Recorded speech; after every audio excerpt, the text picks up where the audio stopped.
Welcome to Parenting Unscripted. I am your host, Katie Collett. Thank you so much for joining me today, everyone, and would like to give a big thank you to our show sponsor, that is Norfolk Public Schools. So we sure appreciate that. We have a great conversation today with a very special guest, and that guest is Ms. Sandi Harrington of the Infant and Toddler Connection of Norfolk. Sandi, thank you so much for taking the time today. I appreciate you having me. Thank you. Of course. Let's, first of all, I always like to give our viewers a little bit of a behind the scenes of your family life. So tell me a bit about your family. Sure. We moved here to Hampton Roads about 20 years ago now. We are a military family. My husband is retired military. We've been married for about 33 years now. And we have a beautiful, crazy, smart daughter who's 26 going on 27. Mm-hmm. And she just moved to up north, several states up north. Yeah. So this is a lot harder than sending her off to college. I bet. Yes, this is like grown up moving away. It's crazy. Tell me about that for you. What was it like sending her to college versus starting her life in another state? You know, college I thought was easier. I was ready for it. I knew it was going to happen. We'd been doing college tours. We had planned her dorm, motif, the themes. We'd been shopping. It was great. I was excited for her. But this is a little bit more permanent. Yeah. You know, she's not just a couple hours up the road. It's right. A little bit more difficult. I think I'd be a little more teary-eyed for this one myself. Yeah, as well. All right. So we are here to really talk about the infant and toddler connection in Norfolk because of early childhood intervention. So first of all, for those who are not familiar with it, can you explain what exactly it is? Absolutely. So the Infant and Toddler Connection of Norfolk is part of the statewide Infant and Toddler Connection of Virginia, which is here as part of the Federal Individuals with Disabilities Education Act, or the Special Education Law. Yeah. So what that means is we serve children, birth up until the day before their third birthday, children who are having difficulty reaching their developmental milestones, who may have a medical diagnosis with a higher probability of delay, or maybe just have some atypical development and need that extra help. Mm-hmm. That's in a nutshell what we are. And what's really cool about it is we provide services where the child is. Very often they're home, sometimes they're daycare. We've done visits at parks, at the libraries.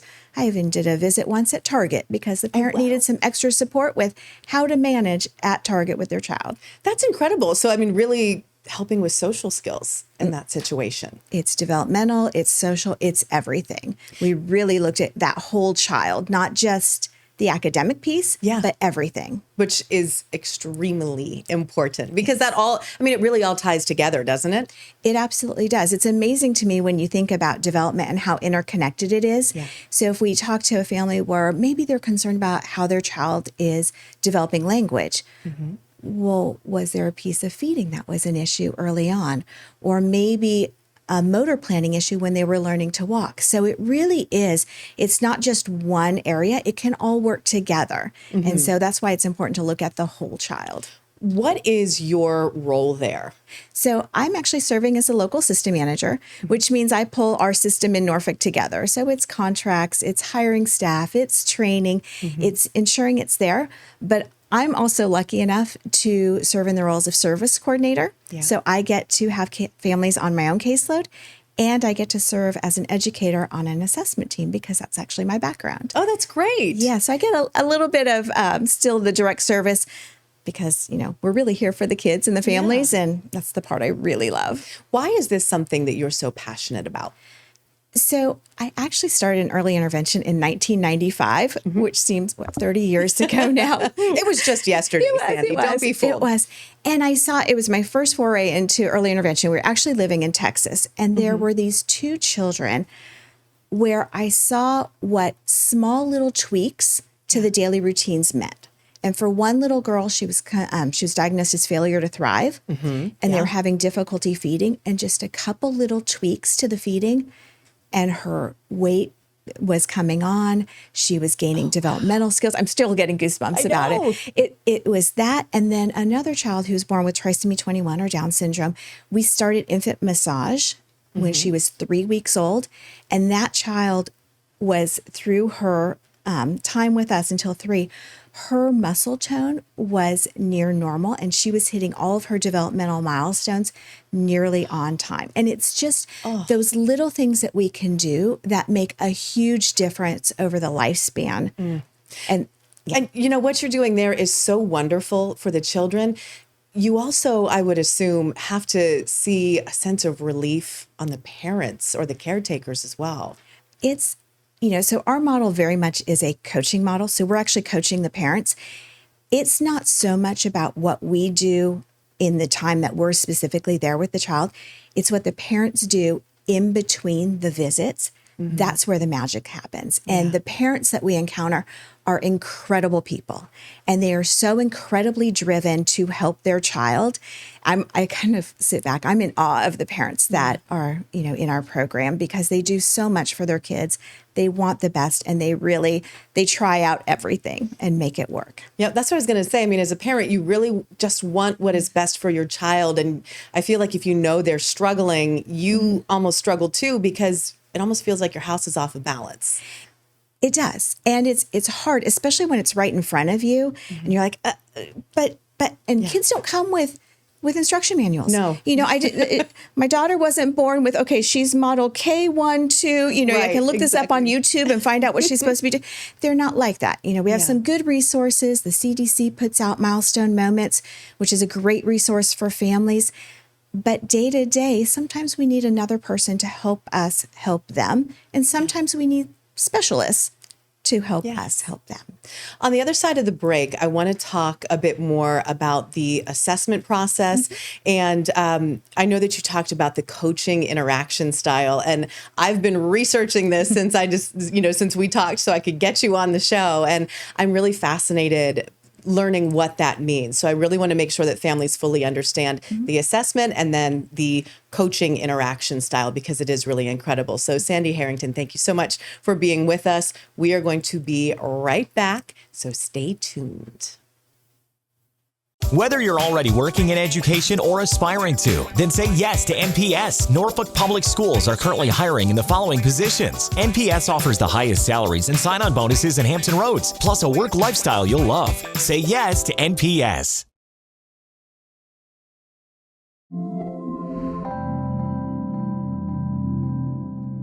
All right, everyone, welcome back. We are going to continue our conversation about early childhood intervention. You can see our guest right here, Sandi Harrington. Sandi joins us from the city of Norfolk, and she's helping us with the infant and toddler connection of Norfolk, which is such an amazing organization, and it really seems to be helping families who absolutely need it. Can you share with us who is eligible for the programs provided? Absolutely. So we work with children, as I said before, up until the day before their third birthday. So they have to be under the age of 3. And depending on where they live, so if they live in Norfolk, they would come to us. But there's programs in all of the cities across Virginia and across the United States. So if you're military moving, this exists elsewhere, just by a different name. But we work with children who are having significant developmental delays. That's one of our eligibility criteria. So a 12-month-old functioning at 9 months, a 24-month-old functioning at 18 months. Right. Or children who have a medical diagnosis with a high probability of delay. There's a really long list. The most common would be children who are premature, so born at 28 weeks gestation or younger, who spent 28 days or more in the NICU, have vision or hearing impairments, have chromosomal abnormalities, central nervous system concerns. There's a very, very long list. Or the third way kids can be eligible is if they have atypical development. So this will get into maybe children who are having difficulty feeding. Maybe there's an oral aversion, or maybe they don't have the oral motor strength. It can also be muscle tone, whether it's too tight and they're having difficulty moving, or too loose and having difficulty building that strength up. Or it could be some sort of behavior that gets in the way of development. So maybe this is a kiddo that can only play with this toy in this one way, and that's it, and they don't do anything else. So they can't explore other toys and try new things. So those might be some of the atypical reasons why kids are eligible for the program. Is this something where parents may notice that developmentally their child is not where they think they should be, or is it the pediatrician notices it and says, hey, we have this program that you might want to check out? Honestly, it's both. So we get plenty of referrals from pediatricians, but most of the time parents will say, I feel like something's not quite right. I feel like my child's not developing like the rest of our peer group or like the older child did. And so parents have that innate sense of there might be something that needs a little bit of extra support. How long has this been around, Sandi? It was put into the law in 1984. Oh, wow. Yeah. So it's been quite a while. Do you feel like a lot of families know that it's out there, or are you trying to continue to always just spread the word about it? I think we always need to continue to spread the word. I think pediatricians are doing a good job. Yeah. The NICUs in the hospitals are doing a good job referring, but I wish more parents knew. Yeah. You know, so like I said, kids don't come with an instruction manual, but it would be nice if kids came with a, hey, if you need help, call the infant and toddler connection. Right. You know, and as a brand new parent, we often say you don't know what you don't know. Mm-hmm. Why would you necessarily know about this if you've never had children and had never been in the world of parenting? So spread the word. Please. So helpful. Well, it is. And what we just learned is that the CDC put out some numbers, and there's been some additional research lately. 1 out of every 6 children has a delay that would qualify them for our program. 1 in 6, 13%. So if you start thinking about all the kids that you know on a day-to-day basis, you know, some of them may need some extra support. Yep. It doesn't mean that they're going to need lifelong support. In fact, leaving our program, 55% of the kids that leave our program don't need any specialized services after they leave us.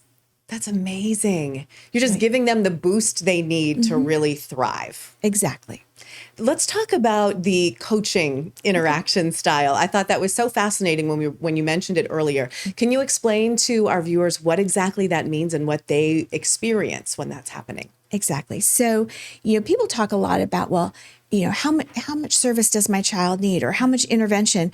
And really, you know, under the age of 3, their attention span is so short, which is what we expect. And so you really need to fill their entire day with intervention or strategy. Yes. So we take advantage of the learning opportunities kids have all throughout their day.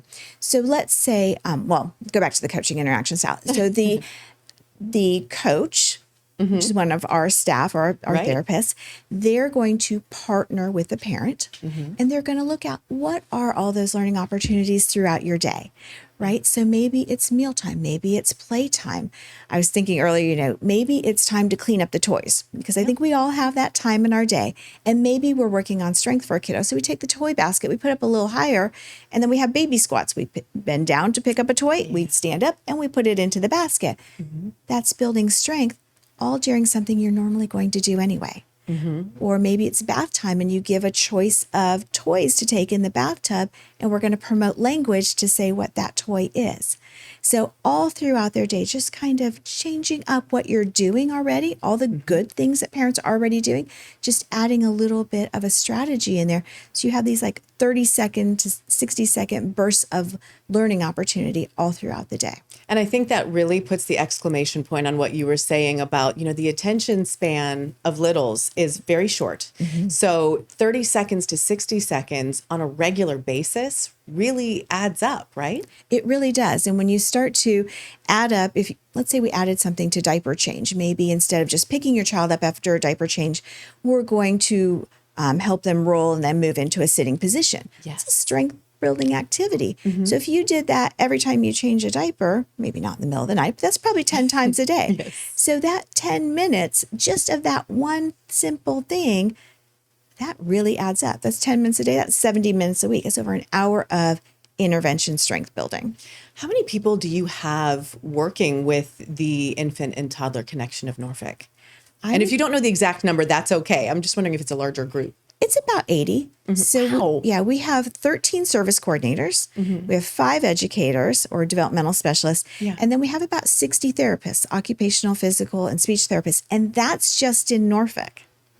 Man, Yes. that is what an amazing resource for families who just really want what's best for their kids. Absolutely. And we really want to be here to support the family. So, you know, we talk about families. Families are really the experts on their child. Yeah. We might be experts on child development, but they're the experts on their child. So we're here to help parents and guardians so that they can help their child. So that's really what that coaching model is. We're going to help the parents to help their child. On the other side of the break, we are going to talk a little bit more about the very important role that the parents and the caregivers play in a child's life and how they can continue to be involved through your program. So we're going to talk more about that in just 1 minute. Stay tuned, everyone.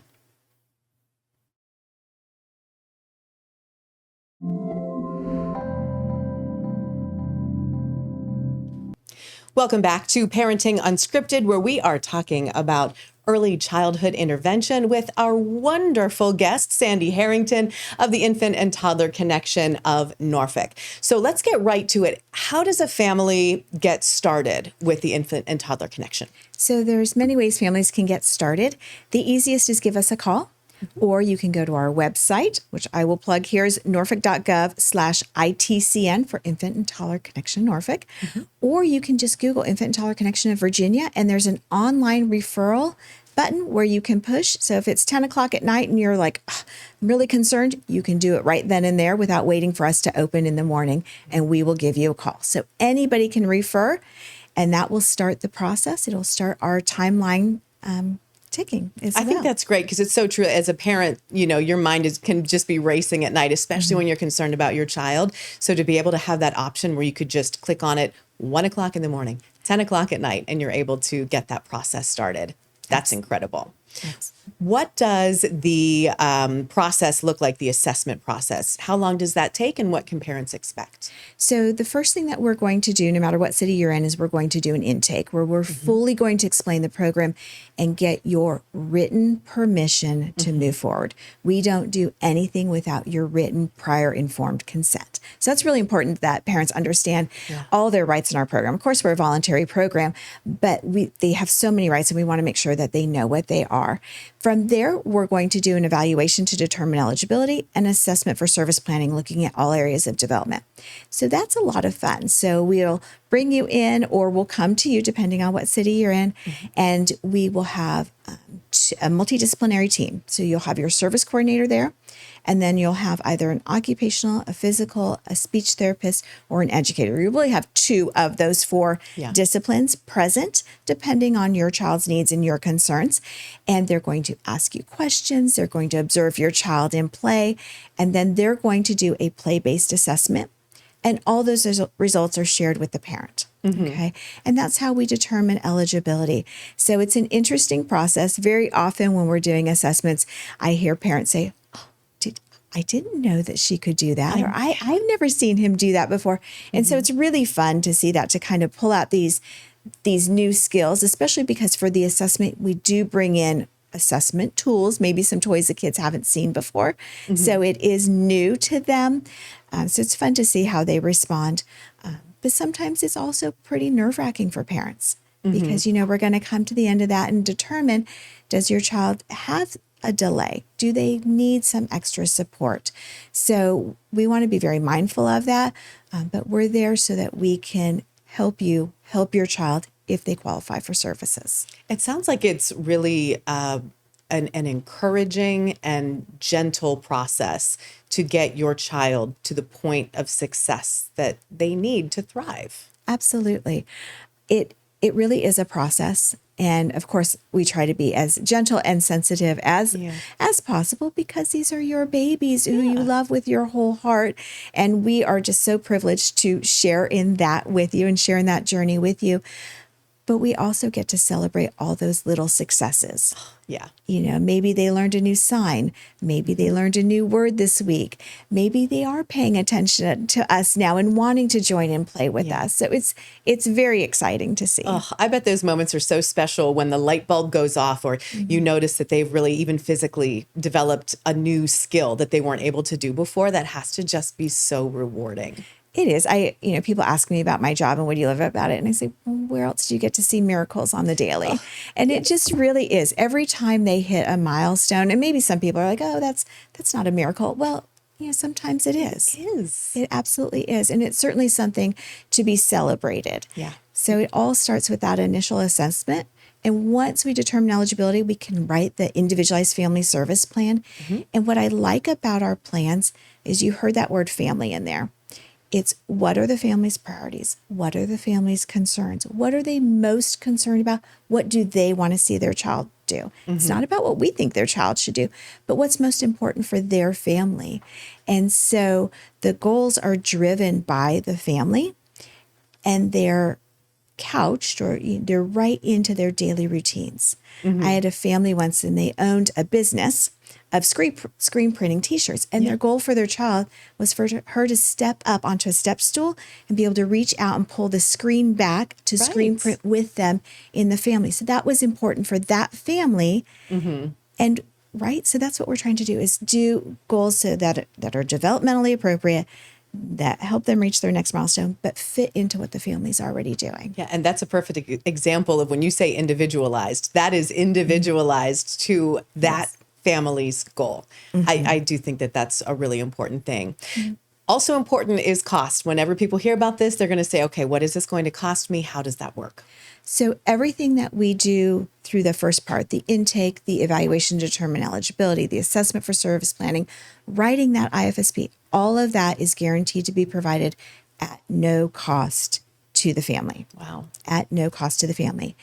Moving forward into services, so service coordination is also guaranteed to be provided at no cost to the family. So a service coordinator is like a case manager. It's the family's go-to person. Whatever they need for resources, that's at no cost. Now, if you have Medicaid, everything is at no cost. That is covered at 100%. If you have TRICARE or private insurance, then it depends on for occupational, physical, or speech therapy. And those are common services along with developmental services. I'll talk about that in a minute. But the occupational, physical, and speech therapy, it depends on what your insurance decides is your copay or your deductible. But then we do a sliding fee scale. So we do a family cost share, and it's based on taxable income. So not your gross income, but taxable after the major deductions come out, and family size. So it may be that you have a very, very high deductible, but our family cost share is pretty forgiving. And so it may lower that down. So we may be helping you with deductibles and copays. That other service I talked about, developmental services, that's provided by our early childhood special educators. And that is a service that's not covered by insurance. So that's where that sliding fee scale is so very important. And so, we will always let families know what their out-of-pocket expense could be before those services start. All right, Sandi Harrington of the Infant and Toddler Connection of Norfolk, thank you so much. This has been such a wonderful episode. I'd love to have you back so we can share more about this, just to make sure everyone, if they need that service, they know that it's there, and to help spread the good word. So I certainly appreciate you being on the show today. And I hope everyone fully understands that there are some really great resources out there to make sure that your children can thrive and just be awesome kiddos like you would want. And thank you all for joining us today for this episode of Parenting Unscripted. And new episodes air every Tuesday morning at 9 o'clock. And again, a big thank you to Norfolk Public Schools for sponsoring this episode. Thank you so much for joining us on Wavy Plus. You be good.